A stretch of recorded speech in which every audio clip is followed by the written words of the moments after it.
Porque a vosotros se os ha concedido, por amor de Cristo, no solo creer en Él, sino también sufrir por Él, sufriendo el mismo conflicto que visteis en mí y que ahora oís que está en mí. Pablo le está diciendo al joven Timoteo, sé partícipe en el sufrimiento. No solamente sufre, pero sé copartícipe. Participa conmigo en el sufrimiento. Participa con nosotros en el sufrimiento. Únete a Cristo en su sufrimiento. Esencialmente le está diciendo es unirse a Cristo en sufrimiento, pero de dos maneras. Nos unimos a Cristo en su sufrimiento porque es en el sufrimiento de Cristo que nosotros encontramos nuestro lugar en Él. Es en el sufrimiento de Cristo que nosotros encontramos perdón de nuestro pecado y paz con Dios. Pero es también en el sufrimiento de Cristo que no solamente somos librados de nuestro pecado a Cristo, sino somos librados de nuestro pecado para Cristo y para unos a otros, mientras que somos copartícipes del cuerpo de Cristo. Por eso es que hay esta idea. No solamente Cristo ha sufrido por mí en la cruz a la hora de llevarme a mí a la salvación, pero también Cristo ha sufrido por mí por medio de su cuerpo a la hora de traerme a mí el Evangelio por medio de su iglesia. Cristo sufrió por mí en la cruz. Y por ese sufrimiento, Él compró mi salvación. Pero Cristo sufrió por mí, por medio de su novia, su cuerpo, la iglesia. Y a lo largo de los años, el sufrimiento de las personas de Dios que me trajeron el Evangelio a mí.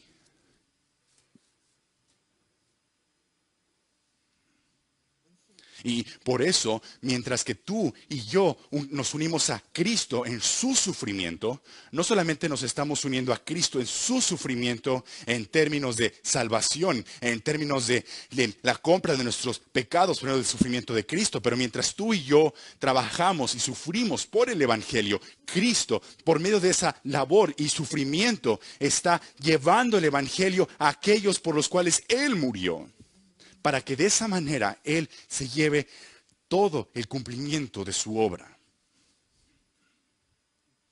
Nos unimos con Cristo en sufrimiento. No solamente un sufrimiento normal de la vida, pero el sufrimiento que conlleva como de manera directa el ser fieles al Evangelio.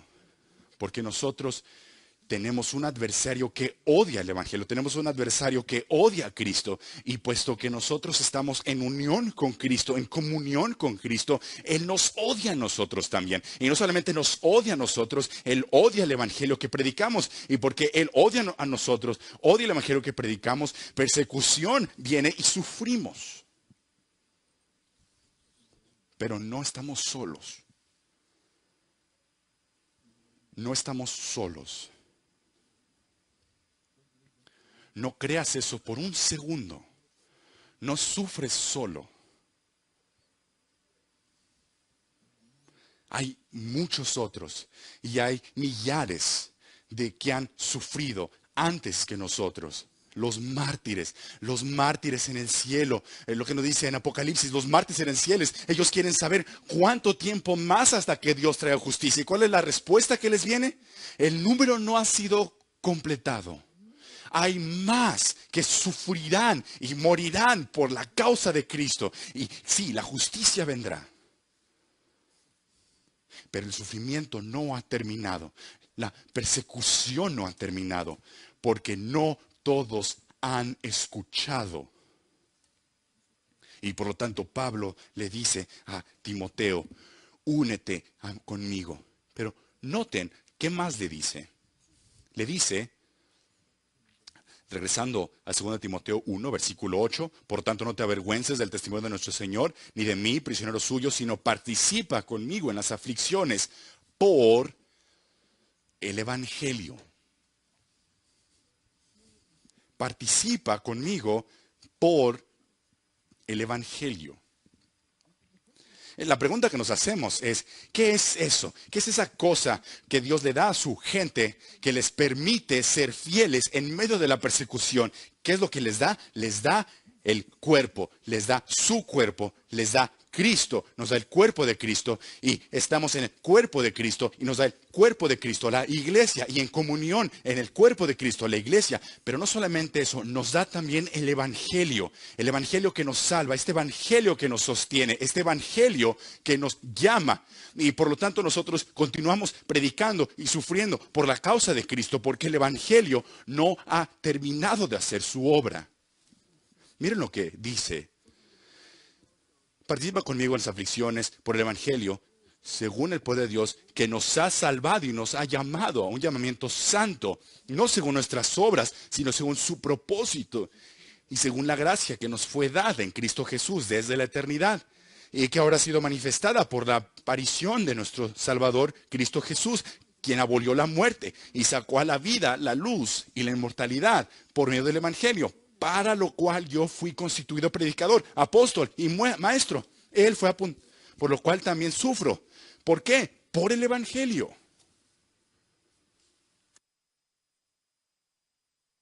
Porque vale la pena. Por causa del evangelio. Ahora, tengamos cuidado, porque, de nuevo, hay algunas maneras de poder ver esto. Podemos ver esto y pensar, sí, debemos de pensar más acerca del evangelio, debemos de pensar más alto del evangelio, podemos proclamar el evangelio, y ser fieles al evangelio, y debemos de ser valientes por el evangelio. Y hay verdad en eso. Pero ¿de dónde viene eso? El evangelio no es tu evangelio.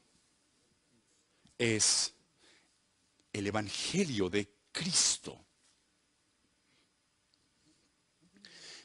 A veces podemos llegar a ser un ídolo del evangelio. Yo predico el evangelio.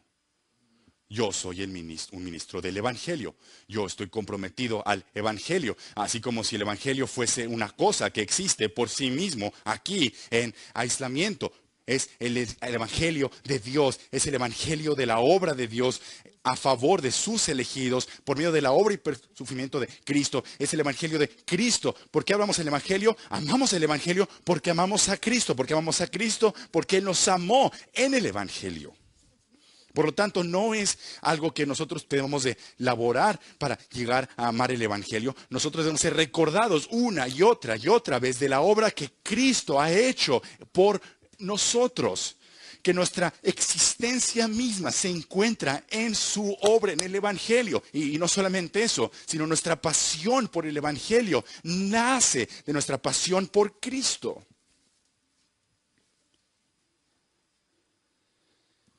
Cristo ama a su novia.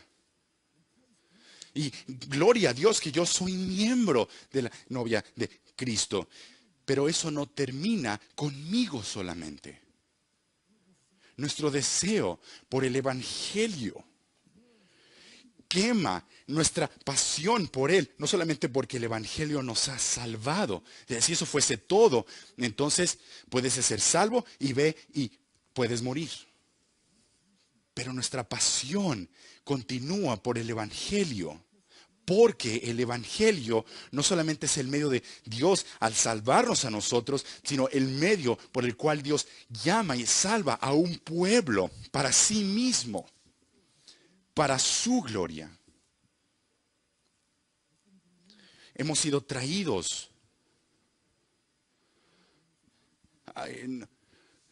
No sé si es... puede ser, podemos tener una realidad teológica favorita. Es como si tienes un niño favorito. Inclusive si tienes uno no le dices. Yo soy padre de 9 hijos. Cuando me preguntan, ¿quién es tu favorito? Le digo, bueno, ¿con quién estoy hablando de mi favorito al momento? Pero recientemente la doctrina que me ha estado marcando realmente en mi pasión, en mi deseo y mi deseo por Dios es el pacto de redención.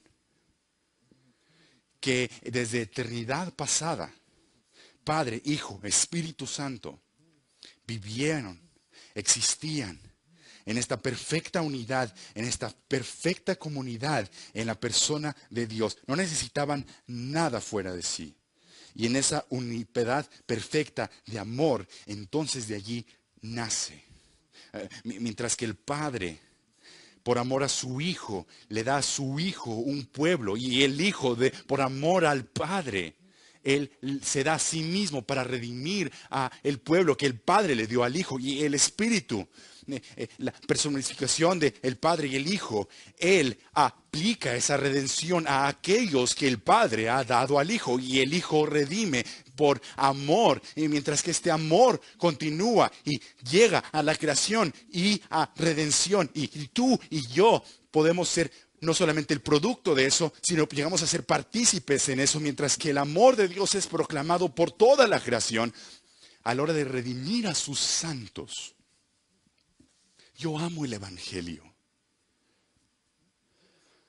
No solo porque el Evangelio me ha salvado, sino porque en el Evangelio, el Dios del universo está proclamando una y otra vez: este es el amor, yo soy amor, vean mi redención. Y esa redención es una imagen del amor que el Padre tiene al Hijo, y el Hijo al Espíritu, y al Padre, y el Espíritu tiene para el Padre y para el Hijo. Este perfecto amor que ha existido desde eternidad pasada y va a existir por el resto de la eternidad, y va a dar gloria y gloria a Dios por toda la eternidad. Y ese es el Evangelio de Dios.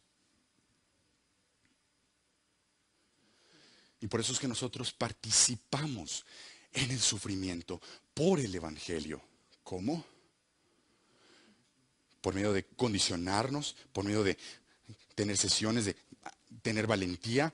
No, por medio del poder de Dios.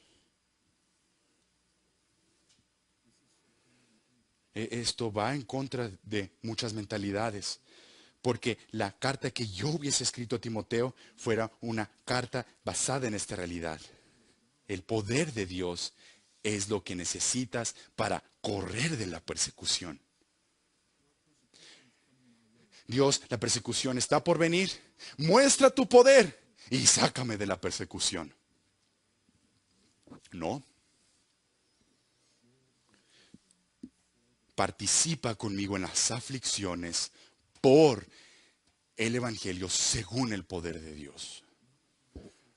No Dios salvándote de la persecución y el sufrimiento, sino Dios manteniéndote en medio de la persecución y el sufrimiento. Ese es el poder de Dios. Ese es el poder de Dios. Allí está el poder de Dios. Allí es donde el poder de Dios está. ¿Dónde está el poder de Dios? En su gente no teniendo que sufrir penalidades, cuando todos tienen que sufrir. No. Y eso es por lo cual nosotros nos animamos a la hora de escuchar esas historias. Yo les compartiré solamente una. La oración de Policarpo. En su martirio. Señor, oh Dios Todopoderoso, Padre de tu Hijo bendito y amado Jesucristo, por medio de quien nosotros hemos llegado a conocer a Dios, el Dios de todo poder, de toda creación, de todos los santos que han vivido delante de ti. Te bendigo por juzgarme, tenerme por justo de sufrir de esta manera, para que en compañía de los mártires yo pueda compartir en esta copa que Cristo sufrió, y después de ello salir a sufrir, a estar contigo por medio del poder del Espíritu. Permíteme yo ser recibido entre los mártires a tu presencia el día de hoy, como un sacrificio que te agrade a ti. Dios de verdad, tú has preparado esto y lo has revelado a mí, y ahora tú has completado esta promesa. Este no es un nombre que está orando a la hora de escapar de la persecución. Esta es la oración de uno que está siendo encendido en fuego. ¿Cómo? ¿Porque era más valiente que tú y yo? ¿Por cómo lo hizo? Porque había sido condicionado perfectamente para llevar eso. ¿Cómo? Por medio del poder de Dios. Y solamente por medio del poder de Dios. Miren conmigo el texto de nuevo y vamos reuniendo estas diferentes piezas. Por lo tanto, no te avergüences del testimonio de nuestro Señor, ni de mí, prisionero suyo, sino participa conmigo en las aflicciones por el Evangelio, según el poder de Dios. Y ya va a hablar de esto mismo y va a explicar esto, esta verdad teológica que le permite poder pedirle esto a Timoteo. Porque él no debía de poder pedirle esto a cualquier otra persona. No puede pedirle esto. No tiene sentido. Estoy a punto de morir. Métete a la fila, te toca a ti. ¿Cómo haces esto? ¿Cómo es que esto tiene sentido? Por medio del poder de Dios. De nuevo, noten el versículo 9, quien nos ha salvado y nos ha llamado a un llamamiento santo, no según nuestras obras, sino según su propósito y según la gracia. Dios hizo esto por su propósito y por su gracia, no es por nada que hay en ti. Tú puedes hacer esto no porque hay algo dentro de ti que lo permite, sino que porque Dios te llamó a su propósito por medio de su gracia. Lo cual nos fue dada en Cristo Jesús desde la eternidad y que ahora ha sido manifestada por la aparición de nuestro Salvador Cristo Jesús, quien abolió la muerte y sacó a la luz la vida y la inmortalidad por medio del Evangelio. ¿Cómo puedes hacer eso? Solamente lo puedes hacer porque sabes otra realidad teológica que dice, hay algo más allá de esta vida que vale más la pena que esta vida, que tú vas a enfrentarte después de esta vida. Por medio del poder de Dios, tú puedes ver aquello que no se puede ver y creer aquello que no se puede creer. Porque Cristo conquistó a la muerte y la tumba y Él resucitó y ahora te asegura que hay vida, que ha traído vida e inmortalidad por medio del Evangelio. Por lo cual yo fui constituido predicador, apóstol y maestro, por lo cual también sufro estas cosas. Yo sufro porque Dios hizo esto. Noten el versículo 12. Dios fue quien nos salvó. Versículo 10. Dios fue quien abolió la muerte. Él fue el que sacó la luz, la vida. Él fue el que trajo inmortalidad por medio del Evangelio. Dios fue el que me constituyó. Por eso sufro. Y después dice, no me avergüenzo. ¿Por qué? Porque yo sé en quién he creído. Y estoy convencido de que Él es poderoso para guardar mi depósito hasta aquel día.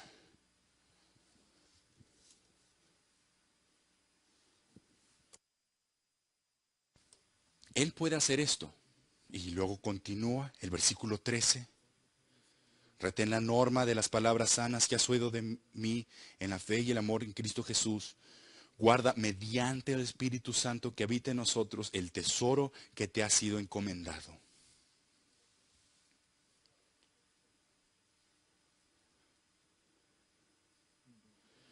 Estoy a punto de morir, Timoteo.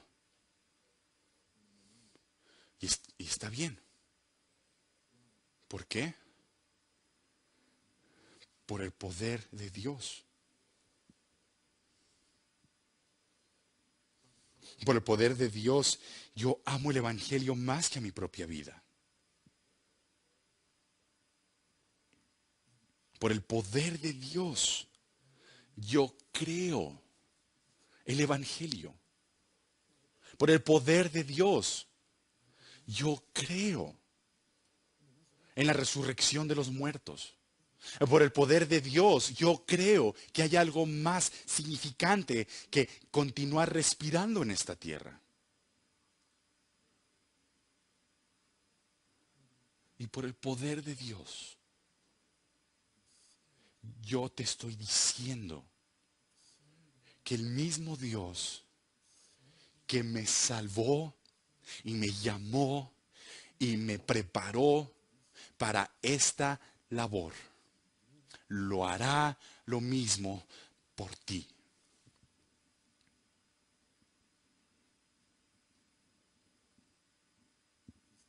Porque la labor no ha terminado.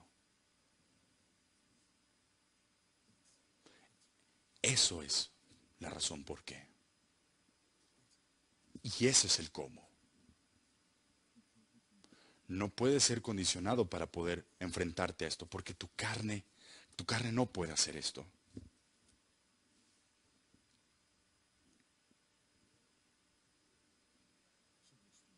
Así que, ¿cuál es la respuesta? Confía en aquel que te salvó. Ama el Evangelio. Pero no solamente ama el Evangelio como preceptos. Ama el Evangelio porque amas a Cristo. Ama el Evangelio porque tú amas no solamente lo que el Evangelio ha hecho al llamarte y al salvarte a ti. Ama el Evangelio porque tú amas lo que el Evangelio continúa haciendo. Mientras que glorifica a Dios por medio de la salvación de pecadores. Ama el Evangelio porque te da esperanza más allá de esta vida. Ama el Evangelio para que por medio del poder de Dios, aún al enfrentarte a persecuciones, puedas ser hallado fiel. Oremos.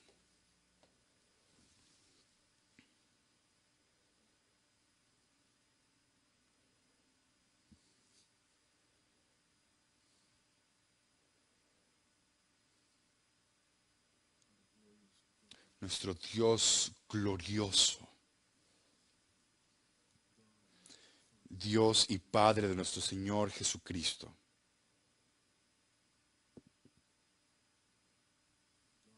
Dios que habló el mundo a existir,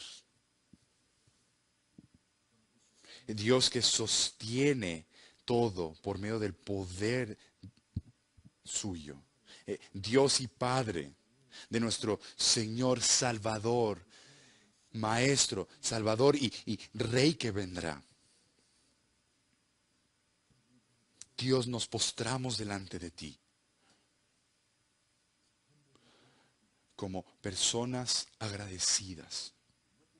Reconocemos que el camino al cual hemos sido llamados es demasiado para nosotros y reconocemos nuestra necesidad profunda de tu poder para mantenernos. Danos la capacidad para ser hallados fieles, aun si esa fidelidad nos lleva a la persecución. Permítenos ser dispuestos a esta labor. Y por medio de eso que Cristo en nosotros sea glorificado mientras que nos enfrentamos a la tarea. Y lo pedimos esto no para nuestra gloria, sino lo pedimos esto porque amamos el Dios del Evangelio. Porque amamos el Evangelio de Dios. Permítenos por tu gracia amarlo más de nuestra propia vida. Amén. If you have your Bibles Si with you tienen this sus morning, Biblias please open esta them mañana, to ábranlas a segunda de Timoteo, capítulo 1, versículo 1. Permítame decirles que es un privilegio singular, único, estar aquí con ustedes el día de hoy, por un número de razones. Primero, tener el privilegio de pararme delante de tantos pastores, tantos líderes que fielmente alimentan el rebaño, y tener el privilegio de partir, convivir tiempo con ustedes, es eso, es un privilegio. Segundo, es un privilegio único y singular estar aquí detrás de este púlpito sagrado. No solamente por la fidelidad de quien predica desde este púlpito regularmente, sino porque también el rol único que ha jugado este púlpito en mi vida, este pastor, como mentor, como amigo, la manera que Dios nos ha conectado antes de vernos físicamente. Aprecio todos los displays, todo el esfuerzo que se ha hecho por los 50 años. Mi cumpleaños es este lunes, cumplo 50 años, así es que muchas gracias por celebrar mi cumpleaños. Así es que, doctor MacArthur, muchas gracias por hacer el esfuerzo allí, por celebrarlo. En toda seriedad, doctor MacArthur comenzó este ministerio aquí, de donde soy yo. Yo soy de Los Ángeles, el mismo año que yo nací y siempre recuerdo lo que eso significa. Por toda mi vida, Él ha estado haciendo esto, desde aquí. Y creo, y le doy gracias a Dios por esa inversión que Él ha dado. Mi trabajo esta mañana es hablar acerca de la fidelidad en particular en el contexto de persecución. Y eso siempre es algo difícil. Puedo hablar acerca de historias, de fidelidad de los mártires, hombres y mujeres, que contaron sus vidas menos que la de Cristo y las dieron por la causa de la cruz. Y eso es importante y vamos a hablar de eso. Pero quiero ser claro que cuando hablamos de fidelidad en medio de la persecución, no estamos hablando de algo que podemos crear. A veces hablamos de fidelidad en medio de la persecución y suena como que somos la milicia. Suena como que somos soldados élite. Estamos nosotros creando una cultura y un ambiente que nos permita estar dispuestos a hacer eso que es no natural cuando llega el tiempo. Y es verdad que cuando a través del tiempo hemos aprendido cómo condicionar a hombres a ir hacia el enemigo, cuando todo dentro de ellos les dice, corre a la otra dirección. Pero cuando hablamos de fidelidad en medio de la persecución, no estamos hablando de condicionar. Cuando hablamos de fidelidad en medio de la persecución, no estamos hablando de prepararnos a nosotros mismos antes para que entonces podamos estar dispuestos a sobrellevarlo, porque usualmente estamos hablando de algo que no vemos venir, que no sabemos que vendrá, no te dicen de antemano que vendrá, no te dan una declaración de guerra antes. La fidelidad en medio de la persecución es algo que viene, nos llega usualmente cuando no lo esperamos y no es algo que nosotros nos enfrentamos porque hemos estado siendo condicionados a hacer ello.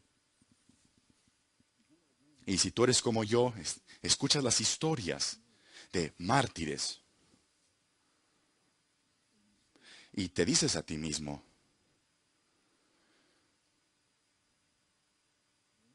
yo no sé. Y si te dices eso a ti mismo, si escuchas las historias de los mártires, si escuchas las historias de hombres y mujeres que han sido puestos a muerte y han sido tan fieles y los leones los han devorado y lo han enfrentado tan valientemente y dices, sí, yo sería eso. Y seguramente tú no serías uno de ellos. Porque eso es orgullo. Y orgullo no sobrelleva la persecución.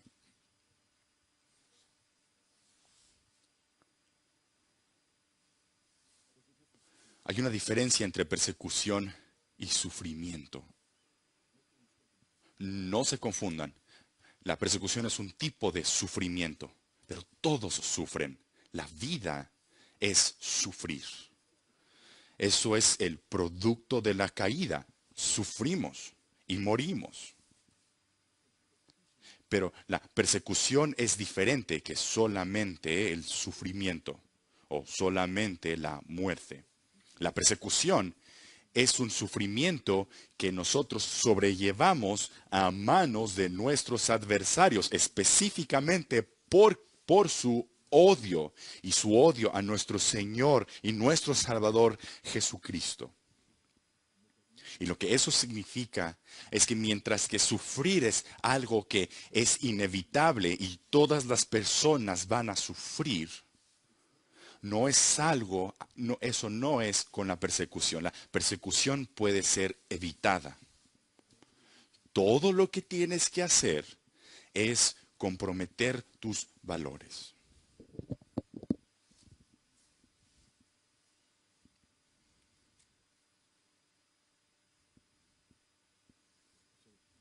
Así es que la persecución es sufrir por voluntad propia.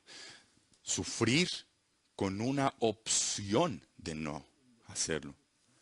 Es un sufrimiento que no necesitas sobrellevar solamente si paras de predicar. Si solamente paras de creer, o por lo menos di solamente que has dejado de creer. Si solamente dejas de ir a esa dirección y vas a esta dirección, si solamente dejas de presionar en este punto en particular, si solamente dejas de hablar de este tipo de cosas, si solamente dejas de enfatizar estas cosas particulares.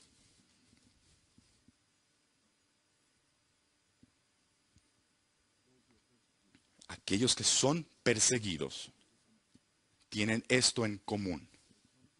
Ellos llegan al momento en el cual a la hora de enfrentarse con esa decisión, a la hora de darles esa opción, ellos dicen, yo no puedo.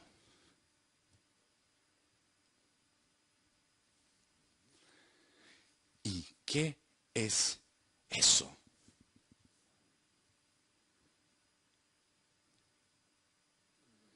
De eso quiero hablarles el día de hoy.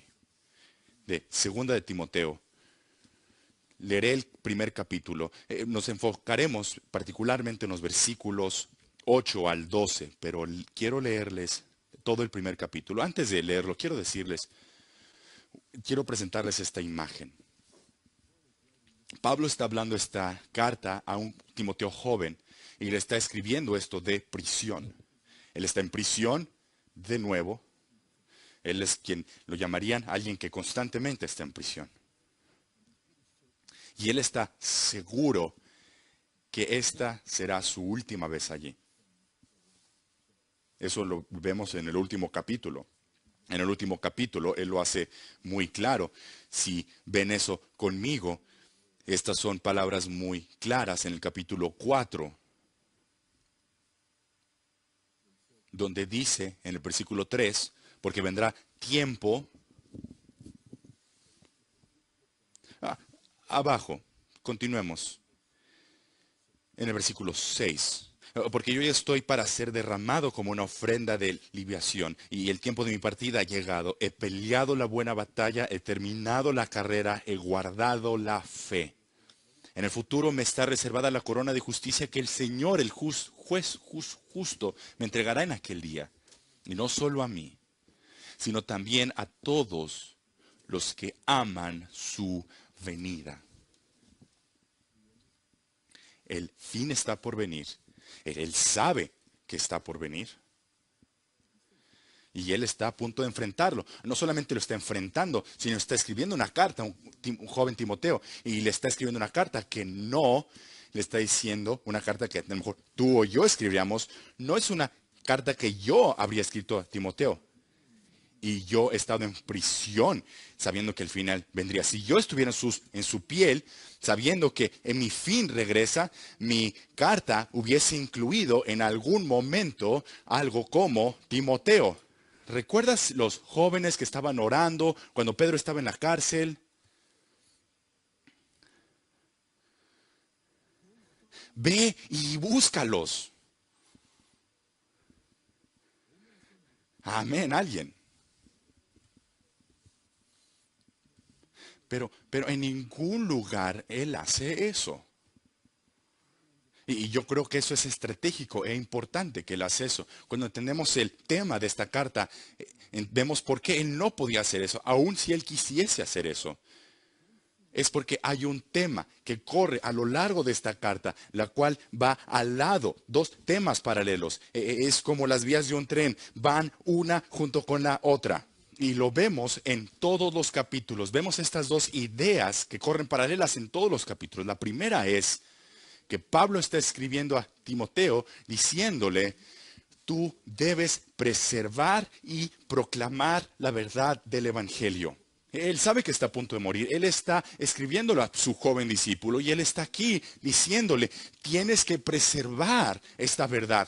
Tienes que proclamar esta verdad. El apóstol sabe que no solamente él está al final de su vida, pero muchos de los apóstoles ahora ya están al final de sus vidas también. Ellos no van a vivir para siempre, y ahora no solamente no van a vivir para siempre, sino van a morir mártires, muertes de mártires. Y como a la hora de morir como mártires, hay algunas cosas que Pablo teme. Y una de las cosas que él teme es la perversión del evangelio que pudiese venir.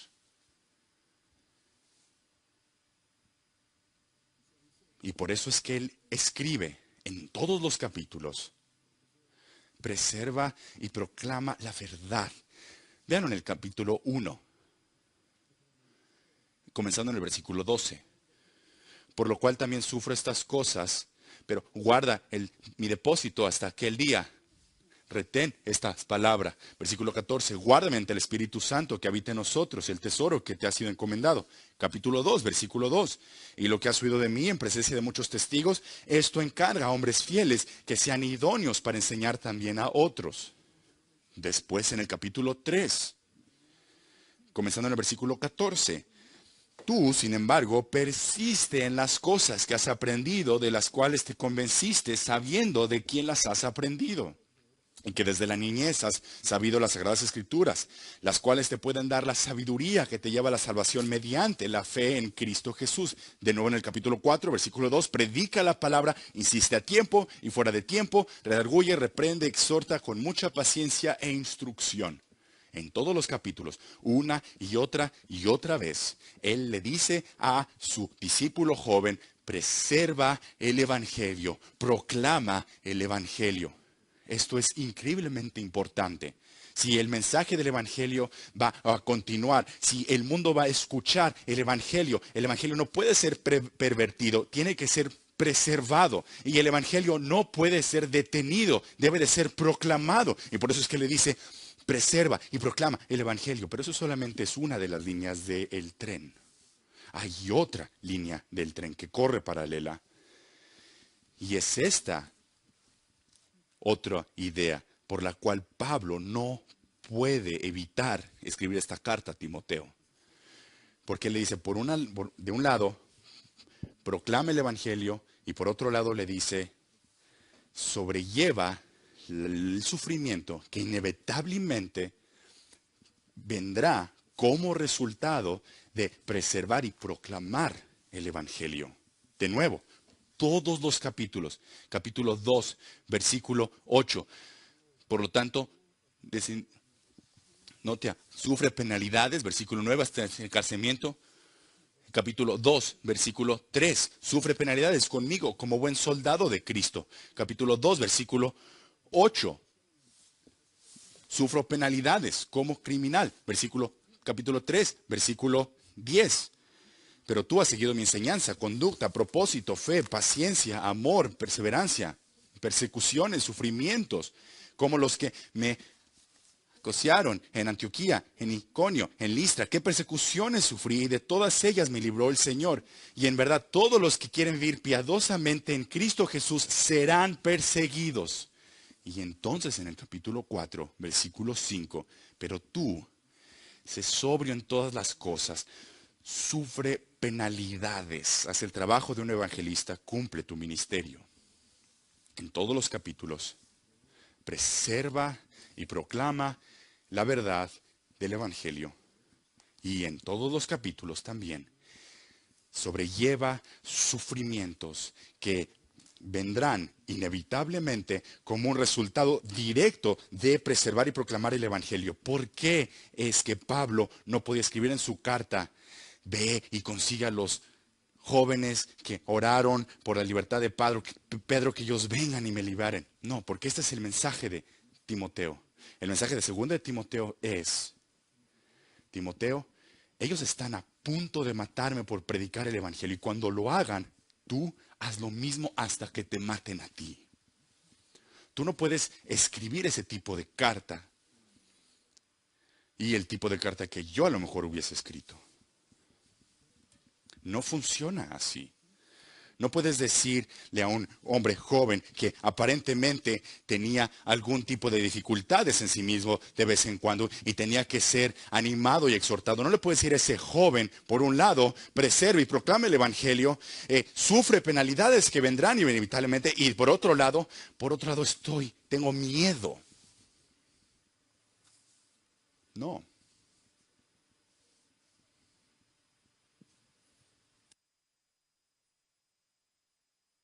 Si esta es la carta que está escribiendo, él no escribe eso, aun si él está con temor.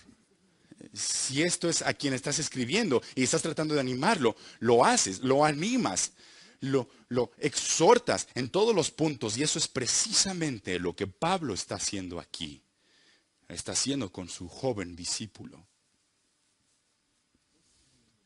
Esa es la realidad de ello. Ese es el patrón que vemos. Y en el capítulo 1, versículo 8 al 12, vemos el sistema teológico detrás de ello y qué es lo que explica esta carta. Esta carta no es Pablo diciendo, esto es como tú te condicionas a ti mismo para poder llevar a cabo eso, es como yo me he condicionado a mí mismo. No, la carta esencialmente es decirle a Timoteo que él ya tiene todo lo que necesita para poder sobrellevar eso. Por eso regresemos al capítulo 1, versículo 8. Capítulo 1, versículo 1. Pablo, apóstol de Cristo, por la voluntad de Dios, según la promesa de vida en Cristo Jesús. A Timoteo, amado hijo, gracia, misericordia y paz de Dios Padre y de Cristo Jesús nuestro Señor. Doy gracias a Dios, a quien sirvo con limpia conciencia, como lo hicieron mis antepasados, de que sin cesar, noche y día, me acuerdo de ti en mis oraciones, deseando verte al acordarme de tus lágrimas para llenarme de alegría, porque tengo presente la fe sincera que hay en ti, la cual habitó primero en tu abuela Loída y en tu madre Eunice, y yo estoy seguro que en ti también. Por lo cual te recuerdo que avives el fuego del don de Dios que hay en ti por la imposición de mis manos. Porque no nos ha dado Dios espíritu de cobardía, sino de poder, de amor y de dominio propio.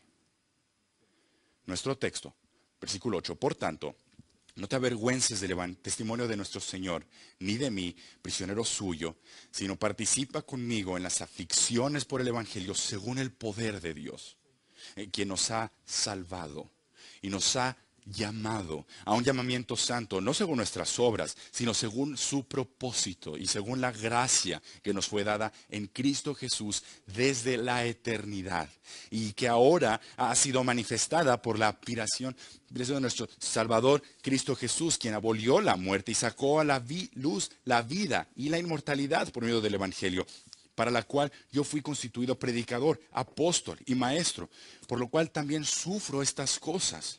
Pero no me avergüenzo, porque yo sé en quién he creído y estoy convencido de que es poderoso para guardar mi depósito hasta aquel día. Retén la norma de las palabras sanas que has oído de mí, en la fe y en el amor en Cristo Jesús. Guarda mediante el Espíritu Santo que habita en nosotros el tesoro que te ha sido encomendado. Ya sabes esto, que todos los que están en Asia me han vuelto la espalda, entre los cuales están Figelo y Hermógenes. Conceda el Señor misericordia a la casa de Onesíforo, porque muchas veces me dio refrigerio y no se avergonzó de mis cadenas. Antes bien, cuando estuvo en Roma, me buscó con afán y me halló. Que el Señor le conceda hallar misericordia del Señor en aquel día. Además, los servicios que prestó en Éfeso, tú lo sabes mejor. Fidelidad en medio de la persecución. Y quiero que veamos estos versículos, en particular el versículo 8, porque el resto que vemos en versículos 9, versículo 12, es una expansión de las verdades teológicas que se encuentran en el versículo 8. Pablo dice, por tanto, no te avergüences del testimonio de nuestro Señor, ni de mí, prisionero suyo, sino, y aquí está la esencia del mensaje, participa conmigo en las aflicciones por el Evangelio según el poder de Dios. Y eso es todo lo que quiero que veamos esta mañana. Nosotros compartimos en el sufrimiento. Nosotros sufrimos por el poder de Dios. Primeramente, de participa. Ven esta idea de participar en todos la letra. ¿Cuál es el tema de esta carta? El tema de esta carta es: yo estoy sufriendo por la causa del Evangelio. Yo estoy a punto de morir por la causa del Evangelio. Me van a matar por el mensaje del Evangelio. Y cuando me maten por causa del Evangelio, yo quiero que tú sepas, sin lugar a duda, que es tu turno de ahora hacer lo mismo y sufrir por la causa del Evangelio. Pablo no le está preguntando a Timoteo que haga algo fácil o algo que él no está dispuesto a hacer. Realmente, si ves a este marco en el versículo 8 al 12, nota en el versículo 8. Por lo tanto, no te avergüences. Hay vergüenza. No te avergüences del testimonio de nuestro Señor, ni de mí, prisionero suyo, sino participa conmigo en las aflicciones por el Evangelio, con el poder de Dios. No te avergüences, sino sufre. Ahora vamos al versículo 12. En el versículo 12 lo vemos al reverso. Versículo 12, por lo cual también sufro estas cosas, pero yo no me avergüenzo. Tú no te avergüences, pero sufre. Y me doy cuenta de lo que les estoy diciendo, porque yo no me avergüenzo y yo sufro. Yo sufro. Yo comparto en sufrimiento. Capítulo 2, versículo 3. Sufre penalidades conmigo como buen soldado de Cristo Jesús. Esto no es el único lugar donde vemos este tema en la vida de Pablo. Si van conmigo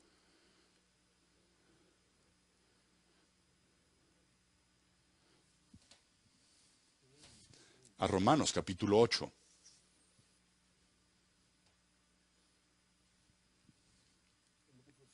Y el versículo 16.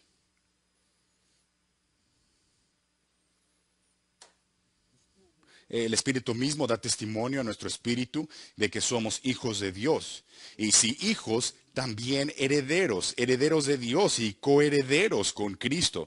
Si en verdad padecemos con Él, a fin de que también seamos glorificados con Él. Pablo no está diciendo solamente a Timoteo, sufre conmigo, le está diciendo, sufre con Cristo. Vayan conmigo si pueden. Y segunda de Corintios, capítulo 1, versículo 5.